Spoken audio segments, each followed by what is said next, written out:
സർക്കാർ ജോലി ലഭിക്കുമോ എന്നറിയാതെ ആശങ്കയിലാണ് ഒരു കൂട്ടം ഉദ്യോഗാർത്ഥികൾ. Kerala water authority metre reader പരീക്ഷയുടെ പ്രധാന ലിസ്റ്റിൽ ഉൾപ്പെട്ട കൊല്ലം ആയൂർ സ്വദേശി ബിനു ഉൾപ്പെടെയുള്ളവരാണ് ജോലിക്കായി കാത്തിരിക്കുന്നത്. പരീക്ഷയുടെ ലിസ്റ്റിന്റെ കാലാവധി 4 മാസം കൂടിയേ ബാക്കിയുള്ളൂ.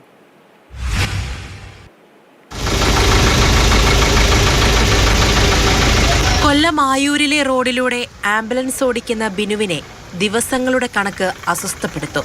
സർക്കാർ ജോലിക്കായുള്ള കാത്തിരിപ്പ് 4 മാസം കൂടി കഴിഞ്ഞാൽ അവസാനിക്കും. കോവിഡ് കാലത്താണ് പഠിച്ചത്. കേരള വാട്ടർ അതോറിറ്റിയിലെ മീറ്റർ റീഡർ തസ്തികയിലേക്കാണ് പരീക്ഷ എഴുതിയത്. ഈ കോവിഡ് സമയത്ത് ഈ വാഹനം ഓടുന്നത് ഞാൻ അത്ര ശ്രമകരമായ അവസ്ഥയിൽ പോലും ഒരു ബുക്ക് ഈ വണ്ടിയിൽ കരുതി വെച്ചുകൊണ്ട് എക്സാമിന് വേണ്ടി പഠിച്ച് അങ്ങനെയാണ് ഈ റാങ്ക് ലിസ്റ്റിൽ ഉൾപ്പെട്ടത്. പ്രധാന ലിസ്റ്റിൽ നിന്നും 62 പേർക്ക് മാത്രമാണ് ജോലി ലഭിച്ചത്. ലിസ്റ്റിലുള്ളവരെ പരിഗണിക്കാതെ താൽക്കാലിക ജീവനക്കാരെ ജോലിക്ക് നിയമിച്ചു എന്നാണ് ഉദ്യോഗാർത്ഥികളുടെ പരാതി.